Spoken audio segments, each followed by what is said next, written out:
Okay, I am so psyched for Martin Gonzalez to be here with me.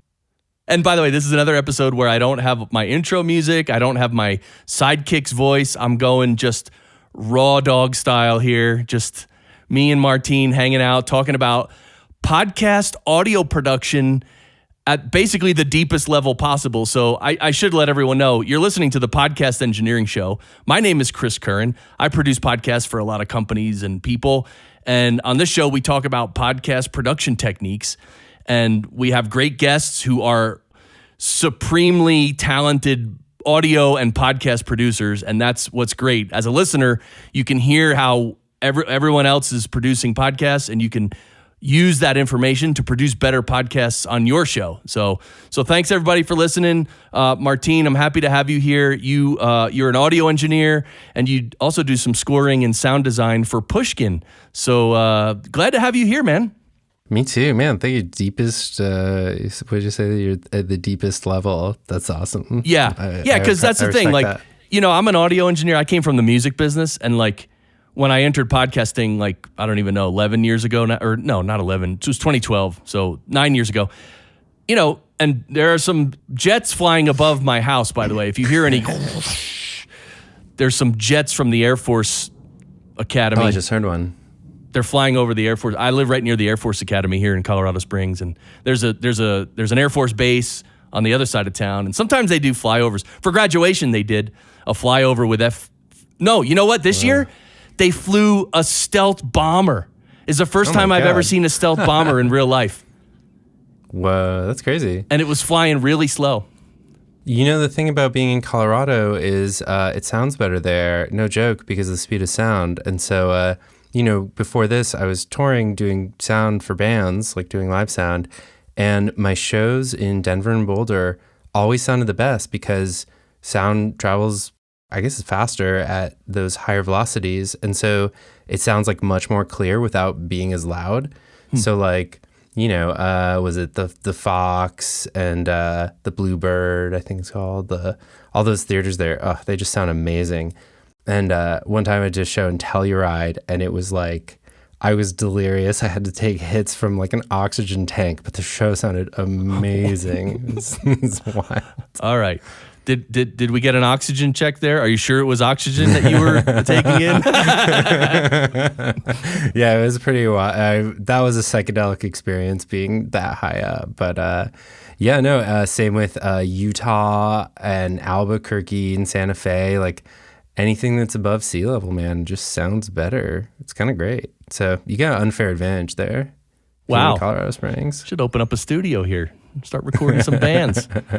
I don't think there are any major studios in Colorado Springs. When I first moved here, I kind of looked around and I was like, are there any big studios? And I don't think there is. I don't think there's one, but I'm sure Denver has some big ones. Yeah.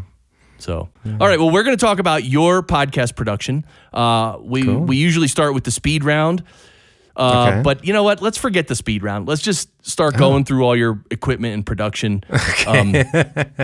But here's the thing, because, your colleague, Jason Gambrell, who was on the previous episode, what I realized, you guys at Pushkin, you do, sometimes you produce audio the same way, but there are various production workflows that you use. So trying to do a speed round might not be fair.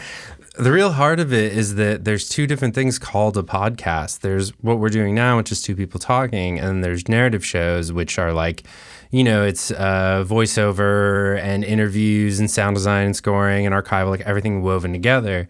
And both of those things get called podcasts, even though they're made in two totally different ways. But we do both of them, and I work on both of them. And so it's just like they kind of require almost totally different mindsets. So, I come from music. Like I said, I went to Berklee, the engineering school, and I played in bands and I recorded bands. And mainly up until about a couple years ago, I was going on tour. Like that was my full-time job, doing sound for bands live and just doing nightclubs and stuff. And, it was really cool. And I got to go all around the world. It was kind of exhausting. And so I was just like, I want to do something that's like interesting and deep and cool. And so I went to this school called Transom. It's a workshop on Cape Cod. Have you ever heard about this? I did. I saw it when they launched it, I think probably about 3-4 years ago. Yeah, they have a website that is such an amazing resource. And there's a guy, Jeff Town, on there he does all their tech stuff. So if you want to know like what mic to buy or what things, well, actually, sorry, I shouldn't. You should listen to Chris. He'll tell you what to buy. I'm not the only person here. No, but Transom they're just like an amazing resource, and they do this residential workshop on Cape Cod. It's obviously on pause because of the pandemic, but you go there for 9 weeks, and their teacher, Rob, is just like really amazing. And he teaches you all about story and how to write scripts and how to go out in the field and report people and then turn that into a story. And, we had Shruti, who's at Reply all the time, came for a weekend. Ira Glass came for a weekend. They like helped us edit our stories. So I got really deep in learning how to do that narrative stuff. And that was really awesome because I had to just set the engineer part of my brain aside for a little while, because the engineer side comes in at the end, and all of these things happen in the gathering stages. So you can really get lost in the gear stuff, and then you're kind of like forgetting about the person who's right in front of you. So I just did a recording actually in Connecticut for a pilot. It was, we went to this woman's house who has some birds, and we were recording birds. It was really exciting because it was like, oh my God, I'm going into someone's house for the first time in a while. And I just tried out, I was demoing, Jason talked about it last week, the Sound Devices MixPre, the MixPre 6. And so I was getting to know this new piece of gear, and it's funny, you're like fiddling with the field recorder, and then meanwhile someone's talking and your brain's not thinking about that, you're thinking about the gear. So in a lot of scenarios, it's like the gear can be such a distraction. So it's really important to use stuff that you trust and know and that you can just get results from. And at the same time, like, gear is really inspiring too. Like I'm a big synth guy, and I just like, if I get a new synth, it's just like, all this beautiful stuff comes out of it. And so then I record that and use it for sound design stuff. So it's funny. It's a fine line between being like, oh, the gear needs to be transparent, and like, oh, I just love gear. So anyway, that was a long-winded answer. You want to know about what kind of gear I use, right? Like, yeah, well, let's get into that. First, I wanted to comment on what you just said. You make a great point. Oh, sure. Because I think in higher end productions, like especially like, for instance, TV and radio, the engineer is different from the producer. Like the engineers that are hired, I think when projects have much higher budgets, they hire dedicated engineers. So that engineer is only looking at the equipment, only capturing audio, doesn't care at all about the story or the sound design or nothing. But in podcasting and in what you're doing and what I'm doing and what I teach in my school as well, it's like, sometimes you have to do both, and that's actually really hard. Like you just, told us how hard that can be, and you're getting pulled in different directions. So I just want to assure everybody that, look, sometimes what you're doing is kind of difficult. So if you do happen to screw up a little, it's not because you don't know what you're doing. It's just because it's hard sometimes, right? Yeah. I've been fortunate though in the pandemic that I came up here to Hudson, New York, which is where I'm talking to you from. And Malcolm Gladwell, obviously he's the president of the company. You'll know if you listened last week to Jason's episode. Right.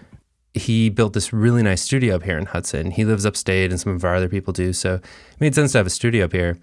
And the construction kept going like through the pandemic because it's very remote, and they were able to do it COVID safely. And so last like July or August, I moved up here to just like, it's like, this pandemic's still going to be going on for another year. I'll come up and I'll set up the studio and I'll work out of here.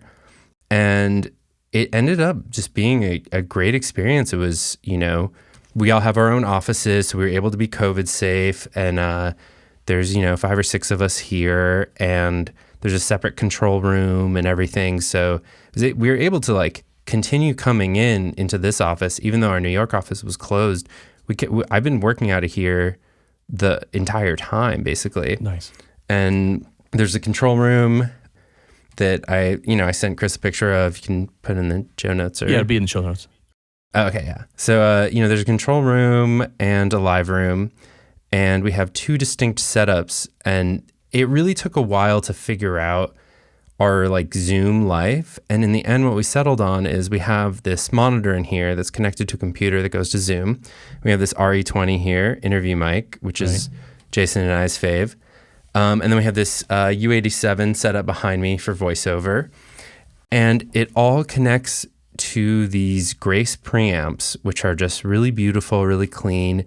And those spit out Dante. And everything in the studio is connected via Dante. So basically, everything just gets converted to digital right away.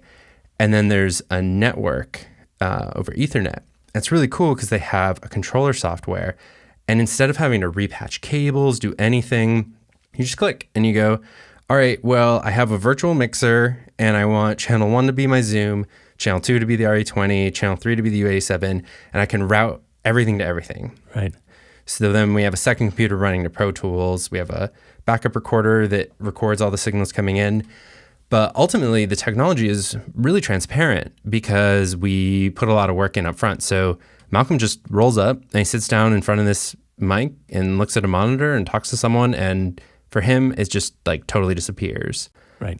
Or when he's recording voiceover, the U87 is connected to Zoom. And so the producers can listen in and hear the high quality audio he's actually recording.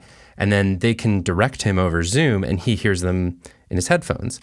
So it was a huge pain in the butt to set up front, but now it's like, it's invisible. It's like magic, you know?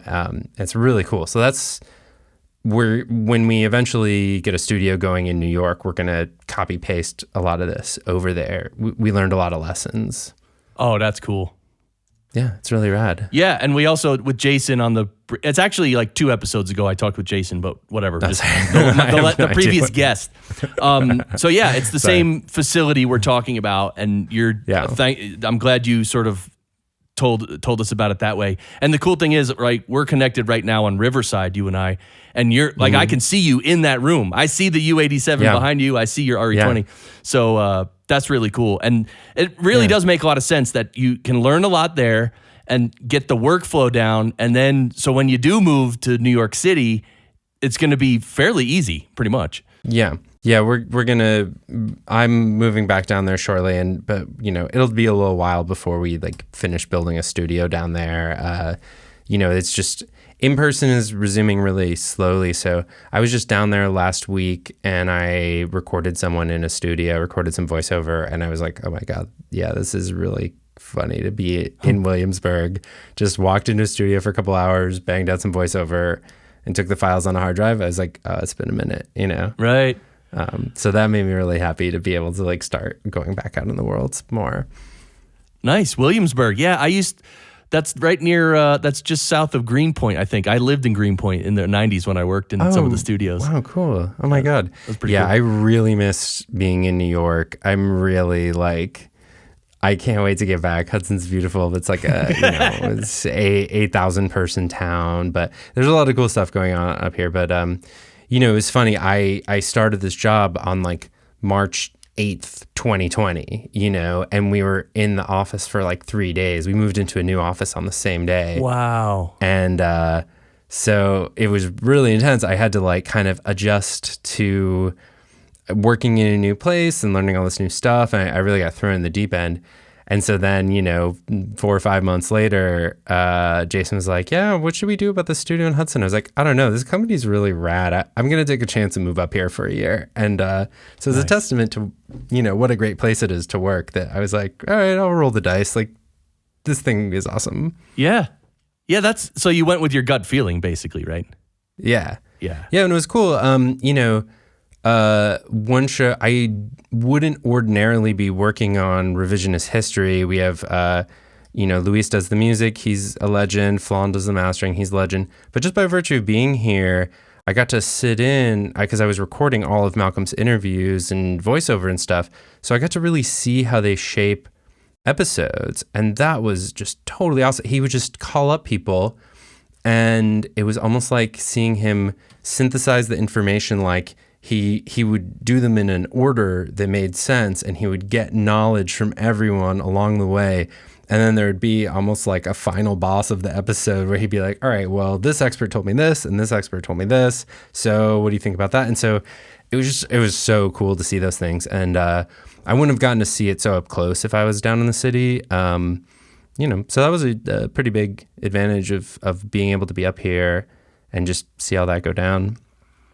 Yeah, that's really interesting what you just said about the way he works like that. Like, because I've thought of that before. I haven't done it, but like I always thought, like, if you, let's say you had 10 interview questions, and then what you do is you interview, just for simplicity's sake, let's say 3 people, and you ask the same 3 people, you ask all 3 people the same 10 questions. So you have, for question 1, you have 3 answers. For question 2, you have 3 answers. And then is that similar to what you were just talking about? Or it's almost like it builds on each other. Like he uses the knowledge from each previous interview to inform the next interview. And then by the time he gets to like the highest expert of all, he's so thoroughly prepared, But the way that what you're talking about is really how I learned to engineer is I was like, I would ask everyone I encountered just like, hey, how do you do this thing? How do you do that thing? And then sometimes you'd be like, oh my God, why didn't I think of that? And other times you're like, oh, really? That's how you do it? Like, no, I don't know anything and I know that that's weird. Right. And so you try out a little bit of everything and you steal everyone's tricks until basically you have your own vocabulary. And so, there's a lot of tricks I stole from Jason straight up. Like, you guys talked about having a loudness meter. Hitting loudness is a really, it's just very fuzzy concept because loudness is over time. So he was like, if you just get this TC clarity meter, which you guys talked about last week, I can't recommend it enough. All of our engineers have them. And you just have this nice little meter on your desktop and you just watch that.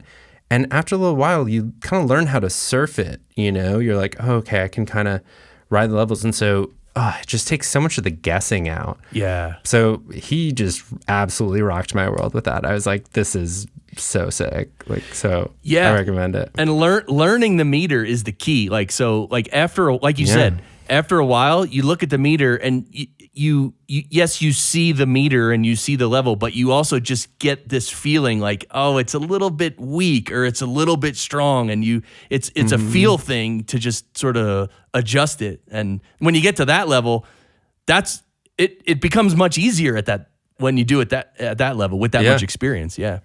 Yeah, you're like, oh, my numbers are going down. Better bump this bad boy up. Oh, look, this is getting a little hot. Better pull it back. And so that really helps with streamlining mixing an interview show so Broken Record is a 2-way, and usually it's Rick. There's a few different hosts. And so, you just kind of go through the meter and you watch it, and I'm really listening for edits. I'm really a stickler for getting all my edits nice and tight and just invisible and transparent. And so, you just go through and listen through. But then a narrative show, like I just wrapped up working on The Last Archive, which is Jill Lepore, this history show. And those are like super dense mixes with 50 to 70 tracks sometimes. It gets really out of control because we're nerds. And it just helps keep you from getting lost. You're like, okay, this sound effect that comes in for 6 seconds, oh, it's objectively very loud. Like, let me bump this down. It helps, the meter helps keep you from getting lost, really. Right. So you're in the studio there now, and you're going to be going back to New York, but do you do do you have a laptop that you take home? Do you do anything outside the studio at all? Yeah, so I have, I'll send you a picture of my home setup too. It's pretty sleek. I have this HP monitor in both places. It's a 27-inch with a Thunderbolt cable, and it acts as a USB hub too. So in both places, I just plug in power and this one Thunderbolt cable, and it hooks me into, the TC over USB, wired Ethernet, whatever, and I have Bluetooth keyboard and mouse. So it's almost like a docking station, and so I can use my home setup or I can use the one here. And it's pretty nice just to have that consistency. And the dongle situation really stinks. It's a huge pain in the butt. But in this one specific case, it's like, oh, cool. I plugged in one Thunderbolt cable and it just connected me to the entire rest of the studio. And I just float around with my laptop. Right. So I love that. And like sometimes, if you're around other people, it can be really hard to get something. Sometimes you just have to like be home alone in the zone of something. And so both things, you need to be able to do both. And one of the nice things about doing Last Archive was I was able to come in the studio here and I had this big pile of radios set up. I should send you a picture of this too.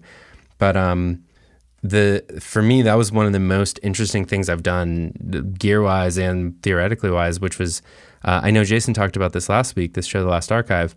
So it's a history show, and a lot of what happens is based on things that were written or things that happened before the era of recorded sound. So we got these voice actors in to reenact things. And so, you need to make that fit in with the texture, the grainy history textures of the show. And so the previous season, everyone went to a soundstage studio and gathered around one like vintage RCA ribbon mic. And when it was the actor's turn, they would step up to the mic and deliver their line and step back. Like they did it. It's very inspired by Orson Welles' radio dramas. And so they produced it like a radio drama. And it was really cool. And I worked on season 1. That was going when I first started. And so the sessions would just be like, because there's so many tracks and so many sound effects, we're using like vintage film sound effects and ones recorded from 78s and to make everything fit together was chaos. So I would just go through and do a round of like prepping the session for Jason so that it like made sense and was linear. And then he would do it. And so then for season 2, I took over for him and I just do it all. And our producer, Ben, is just a legend. He like sound designs in the most crazy, beautiful way. And I needed to for season 2, all these actors were over Zoom. So we couldn't do these kind of like heady, like, oh, we're going to do it like Orson Welles radio drama. It was just like, well, we sent them a USB mic and they're recording it at home. Right. So I needed a way to get some vibe on there, to get some kind of air moving, some kind of like feeling. And we have a bunch of different plugins. We use Altiverb and speakerphone by AudioEase. Audio Thing makes springs and wires and speakers. Like they're like plugins you can use to make stuff sound vintagey. But I had this idea. My dad is basically an electronics hoarder.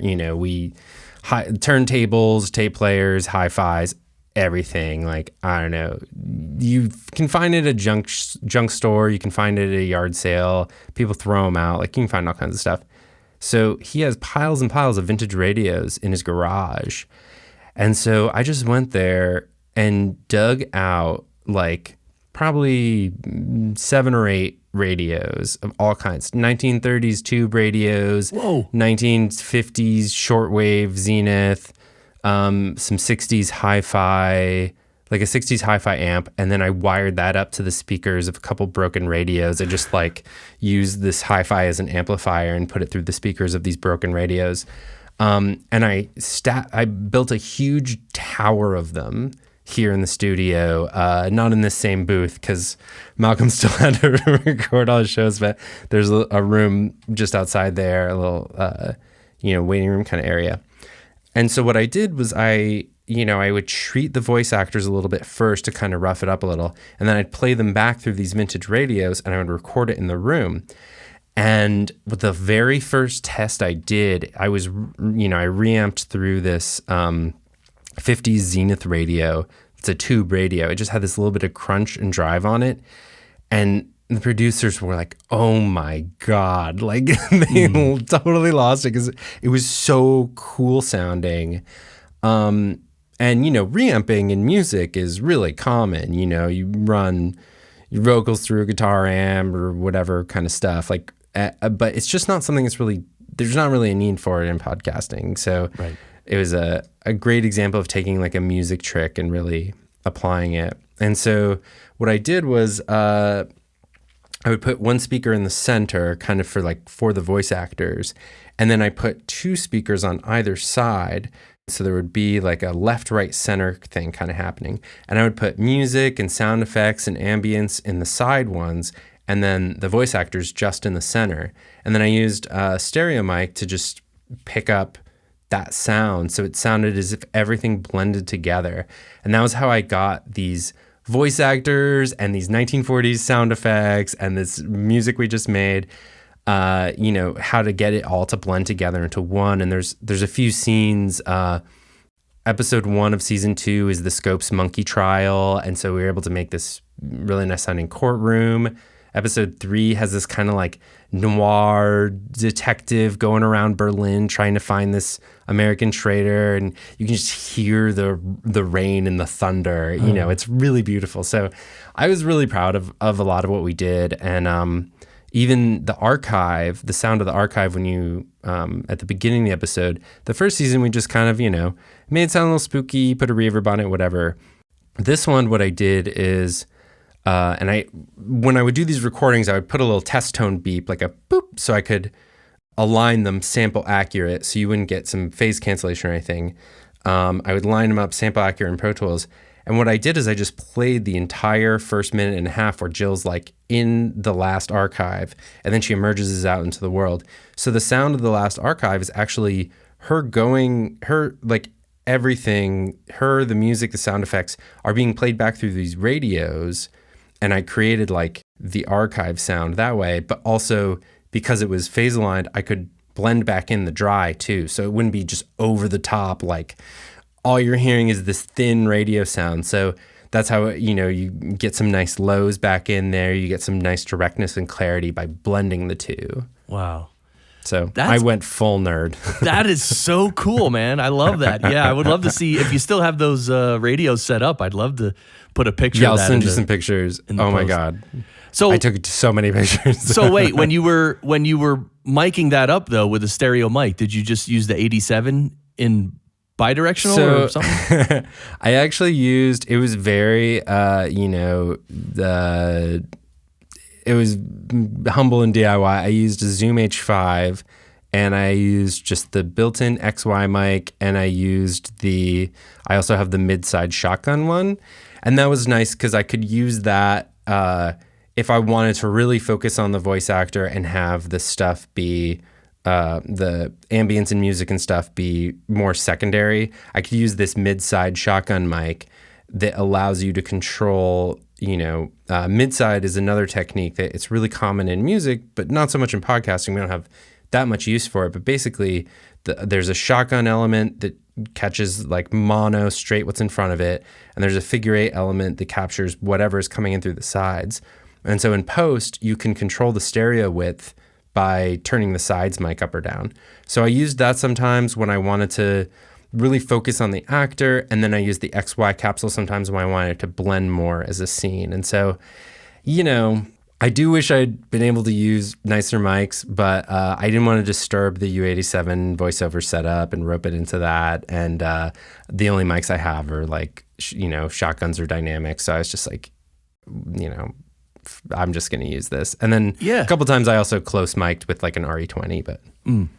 Yeah, actually, to me, it sounds like using the H5 is the better choice, because the 87, even if you put it in bidirectional mode, it's not it's too wide. It's too bidirectional. Whereas the H5 is probably like either a 90 degree or 120 degree angle, which is probably much better for what you're trying to do anyway. Yeah. Yeah, I was like, should I go down this road? I was like, no, Malcolm's VO comes first always. I can't be roping this U87. I just need to leave it set up. So we leave this set up unless he's doing like a video thing. And so we get a nice consistent sound out of it. So I was just like, it was more practicality, just like, oh, whatever, I can stick the Stage 5 here in front of it, and then I know it'll sound fine, and then I'll EQ it later. Exactly, yeah.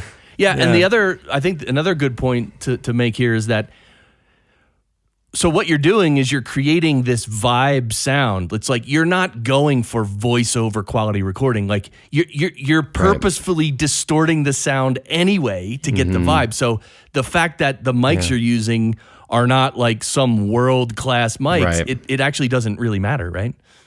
Yeah, exactly. You nailed it. It was just like, well, it's going to be lo-fi anyway, because what we got was very high quality, clean. Some of these people were like voiceover artists or voice actors, so we got like people's 87s nice in their house, in their like treated booth at home or whatever, and I had to kind of grunge it up and make it sound like it was 1940s. But you know, there's a lot in a show like that. You can be a lot more artistic. Like it's not just a little reverb. It's like, oh, okay, well, I'm going to use spring reverb for these things because it's a little grungier. I mentioned Audio Thing. It's just amazing. They have a spring reverb plugin that sounds beautiful. They have another one called Wires that is a model of a wire recorder, like a 1930s Soviet wire recorder.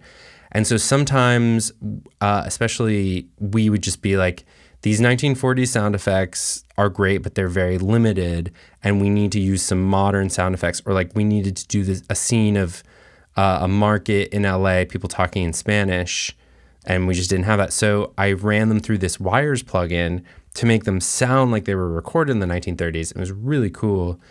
And so especially in the episode where we were doing a lot of, it's called Axis Sally, it's number 3, and there's a lot of kind of spy stuff going on. So I like blended in a little bit of that with the music, you know. There's another one that has a lot of mariachi music, which is dear to my heart. I work with Calexico a lot. I don't know if you know them. They're like kind of like mariachi indie rock, and they use a lot of spring reverb and tape delay. So I was like, oh, okay, there's like some mariachi sounding music. I'm going to put some, you know, lo-fi spring reverb on that. So there's a lot of like artistic considerations in a narrative show that just don't even, you know, they're nowhere in.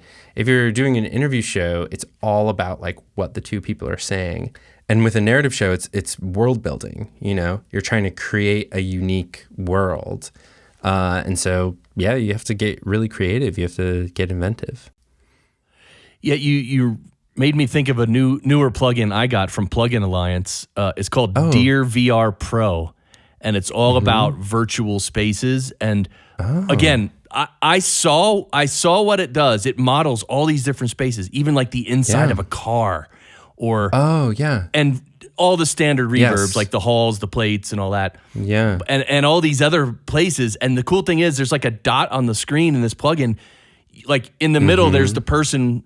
The person's head is in the middle, and you move around the dot. You can move things left and right, and I was like, I bought it because I'm like, God. I love this, but I'm never going to use it probably for podcasting because I don't do really any sound design. I mainly work on straight ahead interview shows. So you never know. I'm about to Slack Jason right now, see if I can get this. No, we use it sounds like it's probably it might be a convolution reverb, and we use a lot of that stuff, like Audio Ease, not to be confused with Audio Thing, which is very confusing, but they make Altiverb, which is you can place things in real spaces. So episode 8, a bunch of stuff takes place in a grain silo. And so it's like, all right, well, let me dig up like, okay, here's a cavern that was recorded 50 miles away from the actual place we're talking about. I'm going to put the voice actor in an underground cavern in upstate New York, you know?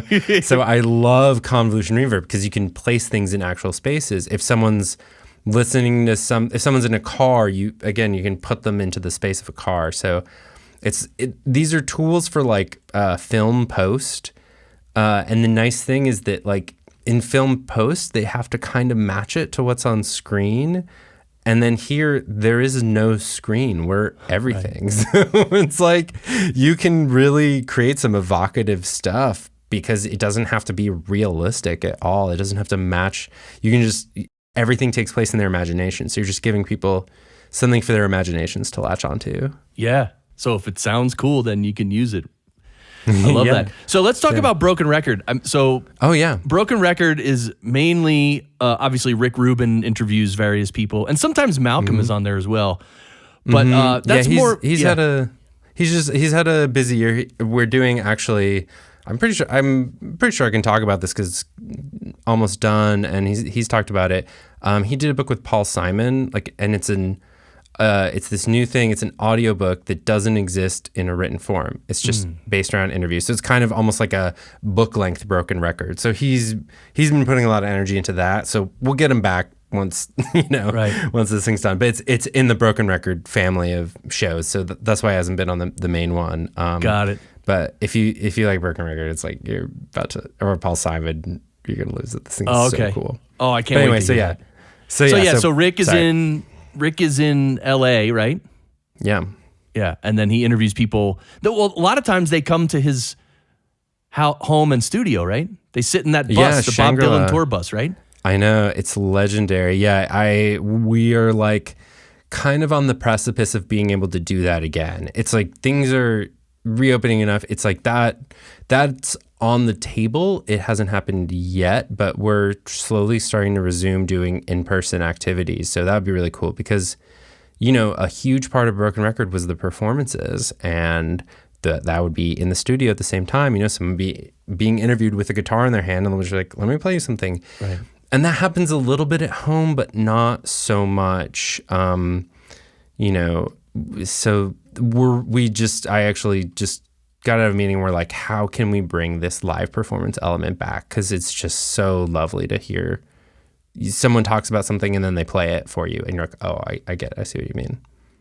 Totally. Yeah. I mean, there's nothing like, in fact, I just, for years I've heard the name Billie Eilish, and I've heard little snippets, I don't know where, but it was always like, like very produced, very new, kind of electronica, and like sometimes her voice is like she's trying to speak so low, as like like I don't know, like just speaking trying to sing at such a low volume. It's a different vibe, and it never really resonated with me. But sure. and this applies to the live performance, I promise.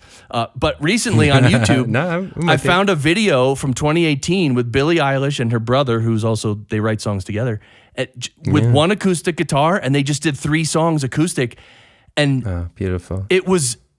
That's when I got Billie Eilish. I'm like, okay, she could sing, and they can write songs together. So acoustic. Presenting songs acoustic and bare bones there's something about that really, really can really touch your heart like nothing else can, right? Yeah. And a nice advantage of if you're set up to do a song and someone's like, oh, you have an unusual picking style. And they're like, yeah, let me show you my picking style. Or we had Rhiannon Giddens, this amazing violinist, and she was like, oh, here you go. Let me just rip a little for you, It was like, oh, sick. Sorry, not violinist, banjo player. Right, we had Rhiannon Giddens, this amazing banjo player, and she just like tore it up. She was talking about her picking style. I was just like, oh, here, let me just show you. And you're like, oh my God, this is insane. How can one person be playing all these notes? It's beautiful. Yeah. So how much interaction do you have with Rick behind the scenes?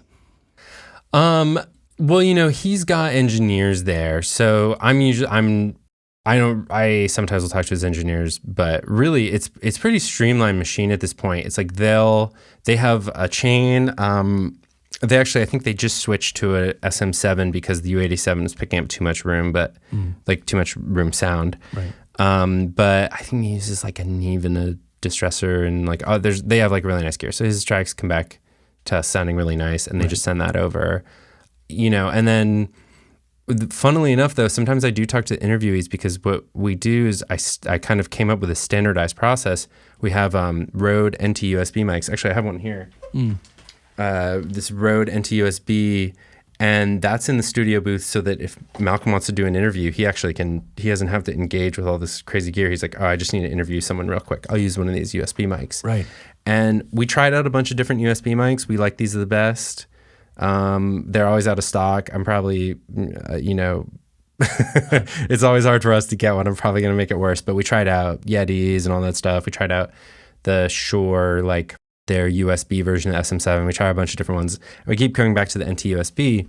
So we put together a kit with like the USB mic. We got one of these like dongles because people never have them. Right. And then just, some Sony headphones. Oops. Right. some Sony headphones, same as what I'm wearing. And we sent them a box with a FedEx return label and some instructions, and they just, set it up, do the interview, send it back. But usually I have to hop on and do tech support for people because it's a little counterintuitive, especially if you're older, but luckily most of the artists on Broken Record, they know how to record themselves. They have a, like a Focusrite and a vocal mic or whatever. Right. But every once in a while, you're talking to someone who's like in their 70s, and I'll have to hop on a Zoom with some like legend or something. You're right. Like, hello, very famous person. Okay, so you're going to go in the bottom left corner where it says mute. No, don't mute. There's a little up arrow. And then you click on audio settings. Yeah, it's just above the arrow. And it's like someone super famous. You're like, oh my God, I feel absolutely ridiculous right now. Dude, you just described I did that pretty much every day for like at least 5 years. I know. Up until recently. God.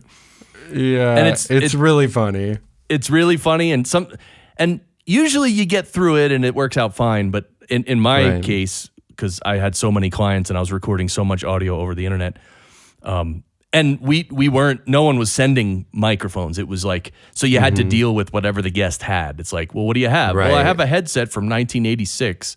Exactly. And it's like, oh. So yeah, we have a stack of boxes, and it's just the number of the mic is written on the box. It's a very efficient process that I developed probably in like December, January. I was like, you know what? This pandemic could be going on for a really long time, and we need to have a plan. We were just winging it for months. And so we bought like a dozen of these USB mics, put together the kits, and we just ship them out to people. And we started using Zencaster too. And before we would have to like do Zoom, but have them record a QuickTime and send it to us. And it was just a nightmare. And I also realized you're asking a lot of people, even to just ask them like, hey, I'm going to send you this thing, set it up so that we can get, it's almost like psychopathic to be like, the most important thing is that I get good quality sound. It doesn't matter how inconvenient it is to you. Send me the files, and it's just like, they're doing us a favor by being a guest. Like, so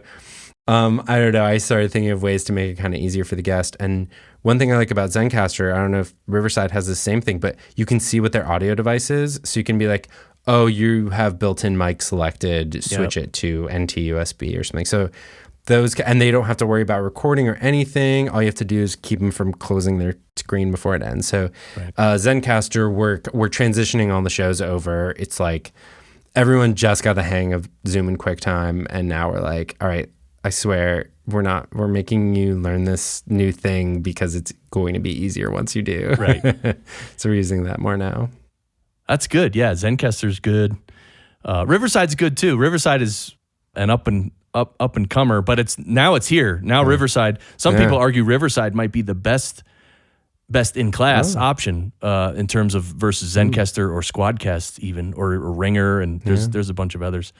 But Zencaster and Riverside and Squadcast are all they're all really good and legitimate products. So you can't go wrong with any one of those.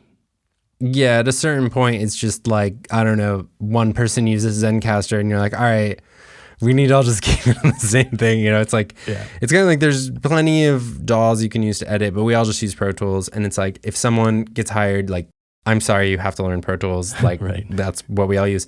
But we did just get this new tool this year called Dscript that's very interesting. It's still in its earlier stages, but have you heard about this? Yeah, we've talked about it a little bit on the show.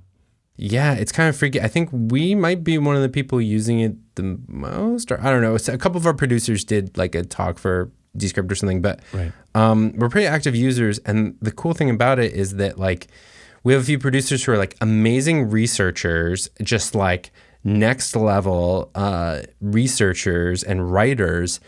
And so it's not necessarily the best use of their time to be rooting around in Pro Tools. So it allows them to like pull interesting clips and stuff without having to go worry about files or whatever. They can just highlight the thing and copy paste. And so what they can do is if they have a pile of archival tape, they can copy paste from each individual document. It's almost like a Word document or whatever. So you can have a master document that has clips from like 7 different other documents, and then you export that to Pro Tools, and it just all appears as clips. Right. And so they can pull the archival that then the other producers use. So it can be really sleek. They also fed it like who knows how many hours of Malcolm, and so we have this robot AI Malcolm voice, and every once in a while we'll try it out and be like, all right, how does it sound with AI robot Malcolm? And then we drop it in the Slack and everyone just has a laugh because they have the tone right, but his cadence is so distinctive.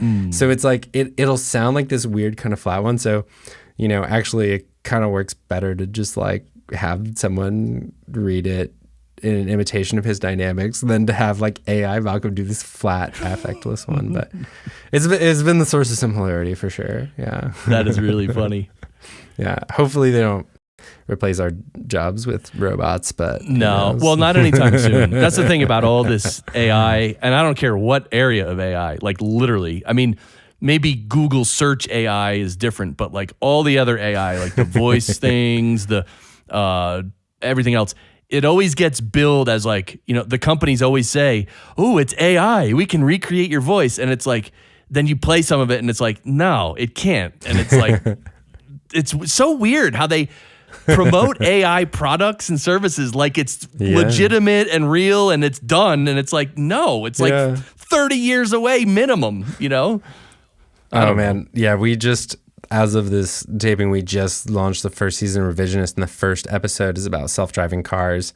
And it's kind of amazing because Malcolm goes, the self-driving car future is going to be so amazing, but not for the reason you expect. And it's because like they are so overly cautious, they will not hit a pedestrian. So it was just like, oh, well, you can just walk in the middle of the road and the car will drive like Malcolm was jogging in front of it and it just would not like pass him or like not endanger him at all.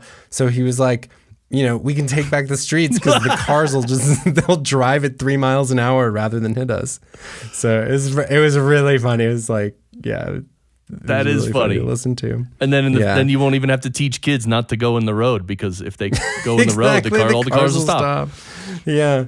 No, but I mean, there's a lot of companies promising to do like automatic mastering and stuff. It's like kind of a hot topic, but a lot of it does come down to like, we can utilize certain things, but a lot of stuff, there's just no substitute for like, if I'm working on a really complicated show, like, it's taste, it's art. That's where some of the art and craft comes in. And also they tend to have, when you export something from Dscript, you could use it if you're just kind of like whatever, if it's a small show, but we're really sensitive to things like crossfades, breaths, things like that. We want it to sound as human and organic as possible. And so, it saves us a lot of time, but ultimately someone does have to take a pass through and just kind of go fix all the little gaps. Because even the way that the room tone decays after an answer, if it decays too fast, your ear notices it. So that's the level we're operating at. As when you send at the deepest level, I'm like, to be fair, we are like paying attention to every single crossfade. Like if you hear a Broken Record interview, like I've personally checked that every single crossfade is on point. And if you ever hear something that sounds unnatural or super cut off, it means either I missed it or it was like an impossible edit. But by and large, like we pay attention to like how the room sound fades out after an answer because that matters. And so, it's also a time thing. Some of our shows have really fast turnarounds. I used to work on this interview show called Deep Background where the interview would tape at 9 a.m. on a Monday and we'd upload it at like 5 p.m. on a Tuesday and it would be out the next morning. Like really fast turnaround. During the pandemic, even we were doing like same day turnarounds, like tape the interview at 9 a.m. and upload it at like 10 p.m. And so when you're working that fast, you just have to let some of that stuff slide because it's in the moment, the speed is more important. But for Broken Record, we, for most of our shows that involve interviews, we try and take a little bit of a like timeless aspect to it. Like you can go back and listen to something from 2 years ago and it still sounds beautiful. Yeah. Yes, that's the professional way to do it. I'm glad you brought that up because See, when I came into podcasting and started talking about like professional audio production, I know there were a lot of people, and there probably still are, that they think that all the stuff we're talking about here is unnecessary. It's just, Chris, why are you worrying about all this? Come on, it's podcasting. Just record it and put it out. And it's like, right. Because they don't understand. They're not coming from an audio background, and they don't come from any background. It's just like, maybe they're like a real estate agent and they're just going to record audio. Right. Like, they don't know anything about audio, and they shouldn't. But when someone like me or you says that, look, these crossfades are important, breaths are important. I mean, how many people set their gate improperly and it cuts breaths in half? It's totally weird. Or even with Descript, like Descript supposedly takes out ums and ahs, but guess what? Sometimes when you take out an you can't just take out the because then the breath before it feeds into the next word and it sounds completely unnatural. Yeah. So, or the opposite. Sometimes the is where the thought goes. You know what I mean? Right. When you're taking out a lot of the time, it's where the thought would have gone if the person could have accessed their brain fast enough. And so if you cut straight to the it kind of, you're like, oh, okay, you can hear kind of like you're listening for someone's brain waves, basically. But other times you need to just leave that in to show that they had to pause and think about it. You know, it's the same thing with all of these. Now I'm like getting hypersensitive, but I'm like hesitant to ever say "but," you know. But sometimes it does get a little much. I was doing this one Southern guy, and every like third word was you know. Had to cut some of those down. But other times, it's important to show that someone was thinking, that someone took a sec to contemplate, and that can be revealing in and of itself. And so there's art there too. If you're just like deaf to all sometimes you can just destroy someone's natural speech pattern and make them sound like a robot. Yeah, people do that too with silence. Like if there's any silence that's more than like 1 second or 1.5 seconds, if there's a 3-second silence, I think maybe even Descript can do this. I don't know. There are programs that can do it. It'll truncate the silence and just remove. And it's like, yeah, but that was important. Yeah, that's another thing. I'm a stickler for like micro timing between like if you're in an interview and you change subjects, if the interviewer is like, I'm going to ask you about a new subject now, just the beat between that last answer of that train of thought and the interviewer asking you a question is so important. And so this is one thing I love about Pro Tools. People are always like, oh, other DAWs, blah, blah, blah. It's just like, okay, well, I've been using Pro Tools for like, 13 or 14 years now. There's certain things where I don't want to dig around, find out where this is in some other DAW. So insert time and cut time. Zach at Gimlet taught me this. He's a great guy. You should get him on. I was just like, Zach, there has to be some better way than, if you want to move things around, you have to do shuffle all the groups, all the stuff. I was like, what if I just want to add like 200 milliseconds here or something? He's like, oh, insert time. There's no shortcut for it, but you can assign your own shortcut. But it's, if you go to, I think it's, event and time operations and insert time or cut time.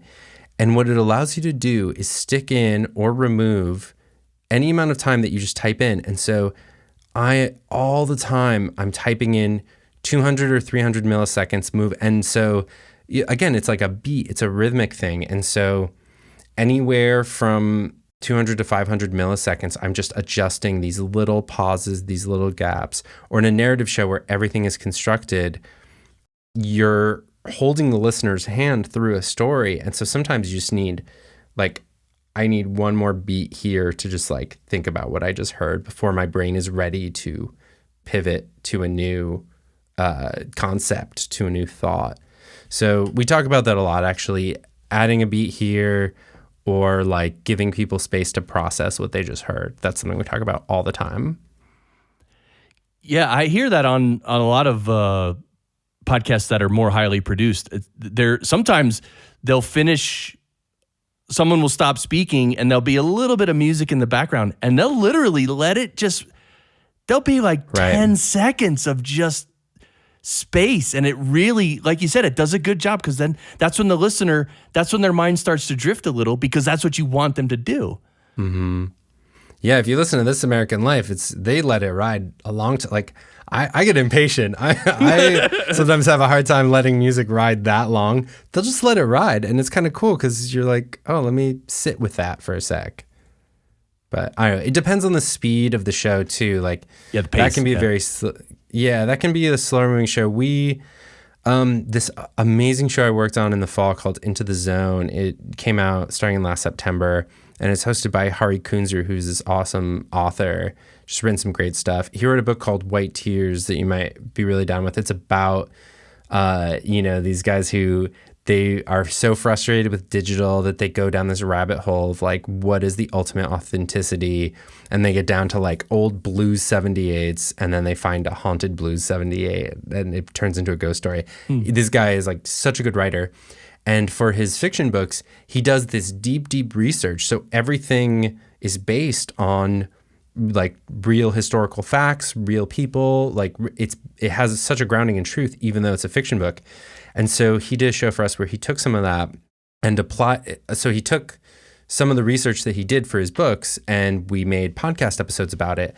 But he comes from this cool background of like, British 1990s like jungle music and stuff like that, like because like ravey kind of stuff. Like I'm too young for that, but it's the era of like right when like techno and stuff was becoming a thing, and there's some punk rock in there. Like his aesthetics are kind of like geared towards that, and so the pace of that show and a lot of the influences of the show, even though they're buried really deeply, like it's almost subliminal, but it's cut to like kind of a faster punker beat than something like The Last Archive is, a little more like we're working with history. So it's like sometimes you really need people to like take in a lot of information or something.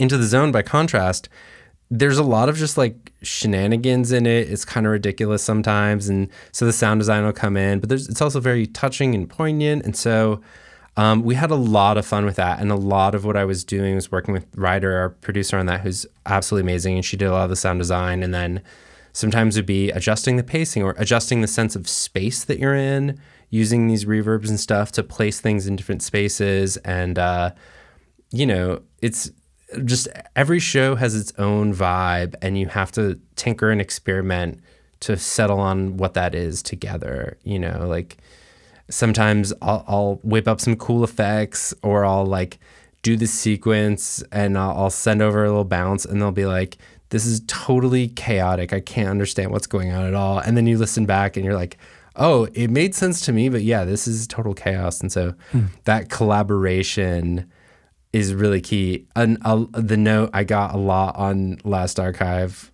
actually on both shows, on Into the Zone and Last Archive, I would get notes back from the producers who are like, I absolutely love this. Can you turn it down? Or like, can you back the mix off on this effect or whatever? Like, it's really cool. It's too much. Can you dial it back a little? And you're like, all right. I had to like test it. I had to kind of find a vibe, and like, then you kind of like search for it together. And so that collaborative aspect is really rewarding. And Pushkin is big on just like collaboration, teams, people working together. It's just like, it's really awesome. You don't have to be a solo artist like working on your own, or you don't have to be in isolation just receiving audio and sending audio out. You're like talking to people, and there's dialogue. Yeah, you just illustrated another problem that like the solo podcast producer faces is like although not using reverbs and not using, building virtual spaces and stuff in the stereo spectrum, but just using EQs and compressors. It's like you can use compression and you're like, oh, this sounds great. And because there's no one for you to play it for and then get feedback from. So then it just goes out like that. And then like you might listen 3 months later and you're like, oh man, that's way over compressed. Like, Yeah, that was, to be quite frank with you, that was us in the early stages of the pandemic with people recording at home. Is, Jason and I both big users of RX voice to noise. And I was just on a mission to murder like all sound of someone's house, and it would be super clamped down and weirdly gatey and stuff. I'd send it to the producers and they'd be like, you kind of sucked all the life out of it. Yeah. And then I would be like, but the noise is gone. Yeah. And then I would back down. I actually just remixed one from like end of May, and I remixed the episode we just launched a subscription thing, and we did like an extended bonus cut. And I was like, oh man, yeah, I did clamp down on this too much because I was just like, oh God, it's not people in a studio. And after like a year and a half of that or whatever, you're just like, this is close enough. Like you just lower. I learned to like lower my threshold of like what was acceptable or not, because I would hear on This American Life or Radiolab or whoever with the biggest budgets, they had to use Zoom Audio too sometimes. And you're like, oh, okay, like it's not the end of the world. It comes back to what we're saying. If it's interesting, you can get around a certain like amount of weirdness right recording. So I'm curious how you and we've been talking for a while. We could talk forever here, but I'm curious. Please cut this down, but I could talk all day. Yeah. So I don't have anything after. This is my last thing for the day. So kind of, well, I'll say that this is my last question, but we'll see about that.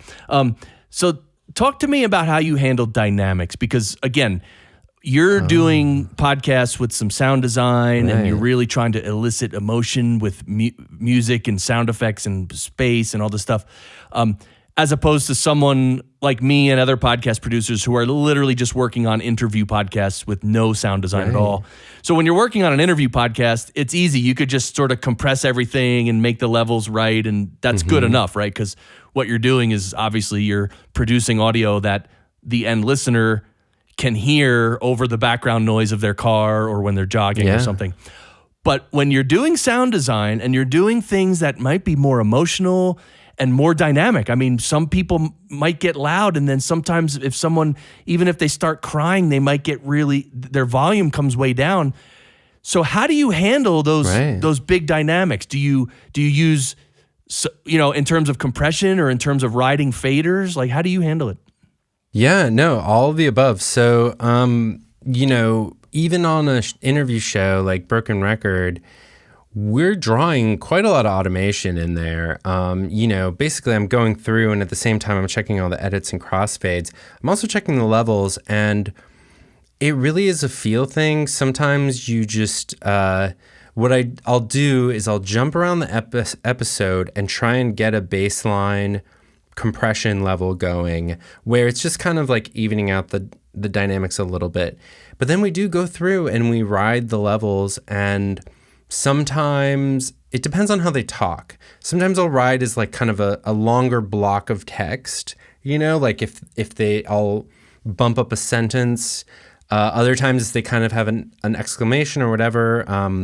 I do it both with clip gain and volume automation. I know Jason talked about this on his, that with clip gain, you're driving the compressor, and with the volume automation, it comes after the compressor, and they both have such different feelings. And if you drive the compressor too hard, it starts getting squashed. So sometimes actually with a loud sound, I'll take it down in the clip gain so it doesn't just like completely blow up the compressor. But yeah, we go through and we make sure to try and preserve the dynamics, make sure the fade-ins and outs are clean, all that kind of stuff. So it's not that automatic. Like I was talking about Deep Background, that's like a very fast turnaround interview show, and it's like, all right, we just have to use more compression. We use Waves Vocal Rider. That's the only time I use that plugin, but it's a lifesaver because it's like, it's a 45-minute interview and I have 2 hours to turn this around. I have to just do it as fast as possible. Right. Whereas Broken Record, that'll take me all day because, it's, again, a 45-minute to an hour conversation, and I'm going through and making sure that it all sounds smooth. And you want it to still breathe. You want it to still have some dynamics.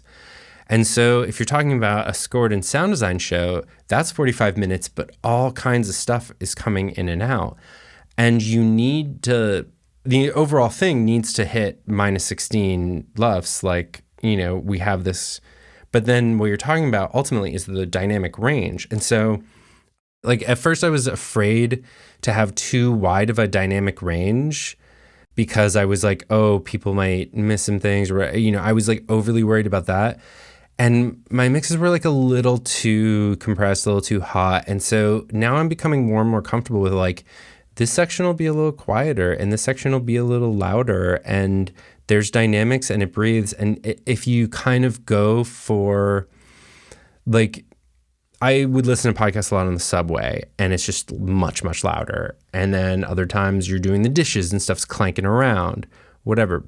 But then other times people are like, they put their headphones on and they're paying attention. And so you have to try and find that middle ground between this thing might get lost, or like if someone's listening closely in a quiet room, this thing's going to be like blasting. And really, that's so personal and so hard to judge with music. I definitely have had things where later I would listen to the episode in the feed just to check it out and be like, the music's a little too quiet because I was in a nice quiet studio, and so it felt loud to me. And part of it's the same thing with mixing albums and stuff. Yeah. You really, the way to figure it out is to listen back in a couple different environments and start to come to trust what you're hearing. And so right. I have, I use the same headphones as Jason, these AKG 701s. I think that's the number, right? I don't know. He talked about them and they're great. They're really transparent, and I just trust them now to give me an accurate image. And then we always have producers do a listen. They do a QC listen, and they'll tell me like, hey, this music's too loud. And so you have to kind of trust that somewhere in the middle there, but you can get it wrong sometimes. It's just like, all right, well, we got more episodes to make. I'll move on. I'll get the music level right next time. It's just, I would just work on these things forever if they didn't have to come out. I would be listening 1 million times in the car or whatever. And so having teammates to listen to it, having deadlines and whatnot, you just have to go, okay, well, we can go back and forth on this music level. I've had that on albums where people go back and forth over the level of one guitar like 20 times. Right. And it's just like, well, this feels good. Right. Yeah, mixing audio is not an endeavor where you can get it 100% right, period, done, end of mix, done. It's just not like that. And one of the things with regards to dynamics and using compression is like you said, you want quiet. Sometimes you want quiet parts to be quiet and you want loud parts to be loud. But what I find, there's this balance on the loud stuff. It's like if you compress the loud stuff properly, it can sound loud, but it's really not that loud. It's like the impact is loud or has more of that loud energy, but the level itself doesn't spike and blow people's heads off. So that's a very interesting thing too, the perceived loudness and how you can use compressors and stuff to, it's pretty cool. There's also part of just trusting that people have a volume control, like, okay, well, you could, I don't know. When you think about it, you're like, oh, I naturally I use my volume control on all my devices that have one. So it's just like people, as long as it's internally consistent, more or less, people will decide for themselves if they're, if they're at the gym and there's some jock jams playing they want to listen to over it, like, we'll bump it up. But I actually had a funny experience with this that I've carried over into podcast world, which is mixing live sound.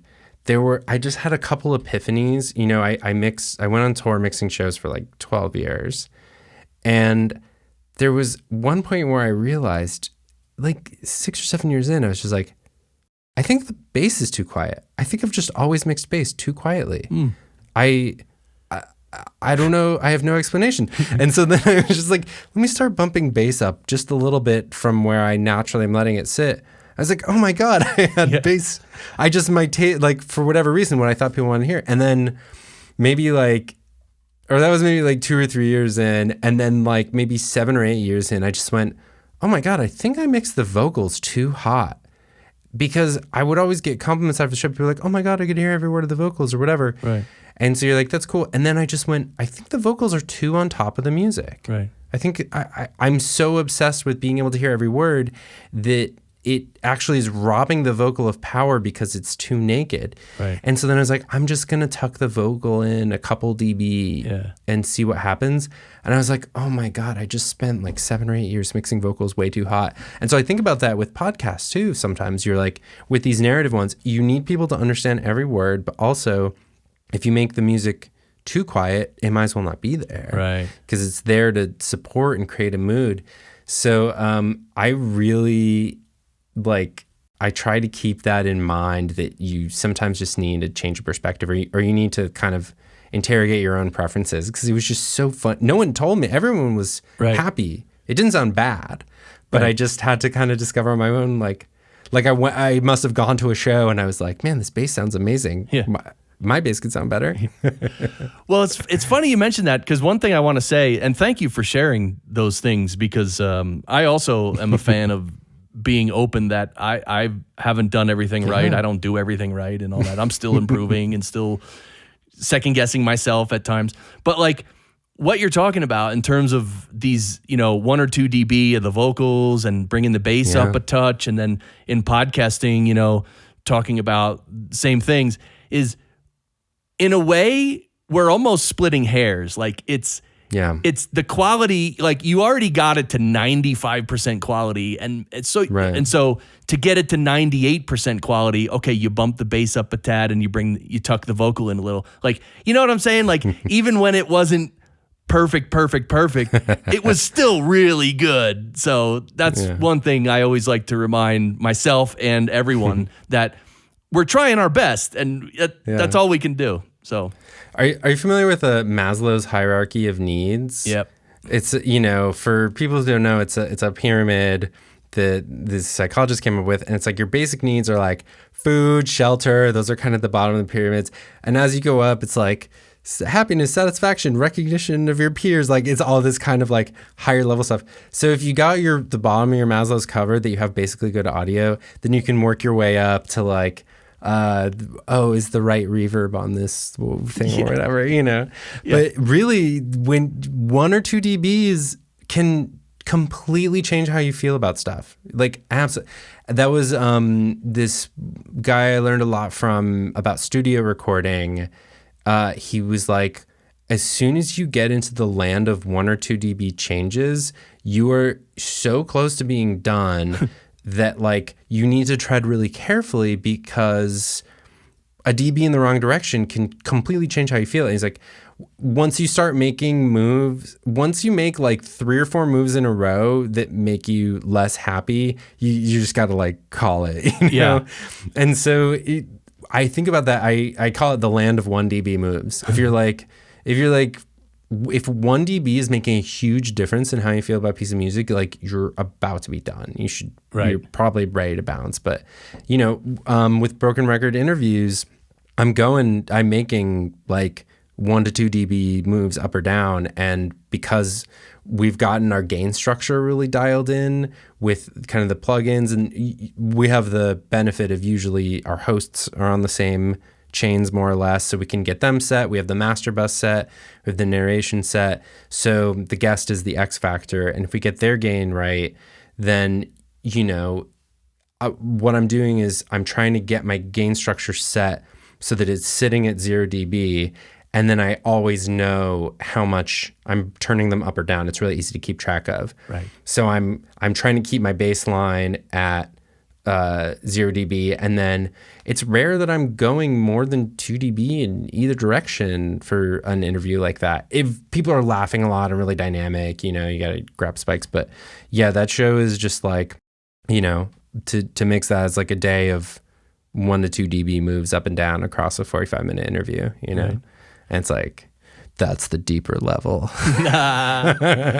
That's the deepest level possible. No, I'm just kidding. When you mentioned doing live sound and turning the bass up, it reminded me when I worked with Nick Didia back in the early 90s. We worked on a God Street Wine record and an Orange 9mm record, and he mixed it. I was his assistant, and he mixed it. Although I did do some engineering on the God Street Wine record. But anyway, what kind of music is that? It's like God Street Wine is kind of like almost like the Grateful Dead, but a little different. But similar, maybe even a little more song structured, a little more poppy, but not poppy, obviously. But Okay. and then Orange 9mm was like hardcore, like hardcore music. I was gonna say, it was a pretty hardcore name. I was like, damn. Yeah. But anyway, when we printed the mixes, because back then we used to print mixes on 1/2-inch tape. Yeah, baby. Yeah. Oh, yeah. He would always print baby. a bass up mix. He would always, after the mix is done, we would record the main mix. I mean, we'd bounce the main mix, and then he would record a bass up, and he would also record a vocal up. And others too. And other guys would record all different variants, but that bass up one, he's the first guy I saw do that, and I was like, that is so cool, because that gives the mastering engineer, like, it might make more sense in mastering for the bass to be higher. You know what I'm saying? Like, anyway. He must have been the one who taught you that you are not always right, because that's what that is. It's hedging your bets a little. You're like, the way I feel about, like, bass and vocal are both two really subjective and hard things to measure, and bass in particular is really subjective based on what room you're sitting in. So in a way, that's all pre-digital. He couldn't just go back and recall a mix. So he's hedging his bets. He's going, what if I'm wrong about bass? And I feel like it is important. Doubt can be a really important tool, because, like, if you're sure, you're like, I knocked it out of the park. This is the best episode ever. Later on, you're going to hear something and you're going to be completely embarrassed because you're so dug in on your position. And then if you let doubt creep in, then you're more open to feedback or more open to other things. And that's what I really love about working with Malcolm, actually, is that he is extremely stubborn and he's extremely willing to listen. Like, he is able to do both. He's has like these extremely strong opinions about anything, but if he trusts you and believes that you're arguing in good faith and you change his mind, he'll go, okay, you're right. And it's like, it's important to keep that open mind, Yeah. Yeah, that's awesome, man. Well, dude, we could just continue this forever. This is so. I'm a talker. Sorry, Chris. Oh, I love. No, dude, this is what it's all about. I love it. I love and there's so much we didn't get to. I'll tell you about gear real quick. So, I really love Oeksound Soothe. You had those guys on. That was a great one. Oh yeah, I love that thing. Changed my life. If you don't have that plugin, you need to get it. I love modular synths. It's a way if you want to like lose all your money and forget that you ever had a life before. If you want to forget all your hobbies, like I'm a record collector too, and modular synths are like that. So if you want to just like completely lose sight of all society, get into modular. RE20s, love them. Favorite mic, try to always use those wherever I can. If you need a USB mic, we like the NT-USB. I told you about Audio Thing, Audio Ease. I use that all the time. And the gear wise, TC Clarity. I feel like we put the speed round at the end there. Good. Yeah.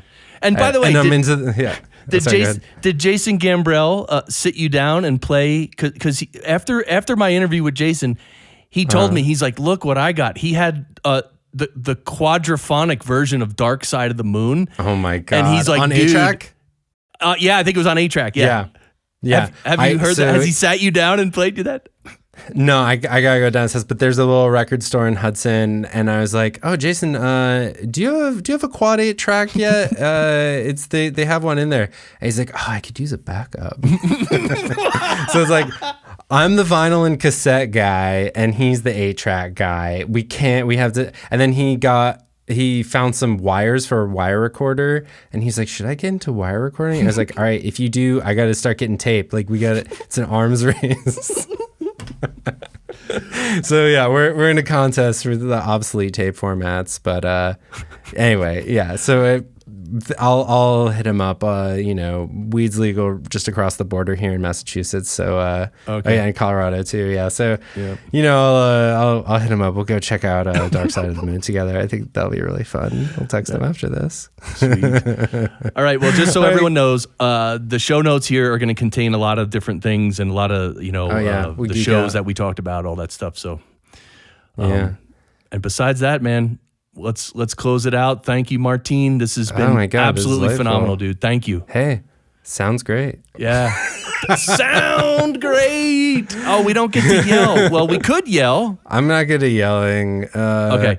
I like just an earnest. I'm a very earnest and sincere person. Just like Sounds great, Chris. Sounds great. All right. Your show does sound great. I'll do this one is for you. awesome. Martine, sound great. Right? Didn't that feel good? So nice. Sound great. I don't even have my Just Barry a real clips. earnest. Yeah. Oh yeah. I heard some of your ones. That was Barry? Yeah. Oh yeah. I was wondering if he's gonna make a cameo. Yeah. You know what? I've been going like raw acoustic style. I don't have my stripped down. I don't have my electric guitar and I'm just and my keyboard plugged in. I just I don't know, because a lot of my old when I play the theme song to the show and I come in and it's really high energy, and totally. I can't listen back to my own voice anymore like that. It's so bad. I'm like, I'm just an idiot. What am I doing? I mean, it's high energy, but God, it's awful. I can't. I think I'm done with that. I think I'm done with. Yeah. No, sorry. Go ahead. No. I think I'm done with. I mean, I could play intro music maybe, but and I'll play Barry again for sure, but really bringing the energy I can't do that. It's horrible. Hey man, you got to grow and learn. You got to change. You got to keep it fresh and interesting for yourself. And if the stripped down thing is exciting, make some acoustic theme music, get a different level of energy going. It could be beautiful. Hey, I got an acoustic guitar. Get in the synths, I'll get a Brian Eno theme going here. I probably have hours and hours of me noodling around on a synth. If you want to get a kind of Brian Eno theme going instead, I'll send you something. There you go. Send me 3 hours of noodling on a synth. Oh, I would love that. Exactly. Yeah, you're the only person who would enjoy that. Bonus episode. Well, I hope you edited this down dramatically. I just talked and talked and talked. I love this shit. So yeah, no, I'll cut out what needs to be cut out, but the rest we're leaving. Yeah, please shorten. No one needs an hour and a half of my ass talking about philosophy of whatever. We love it. Come on.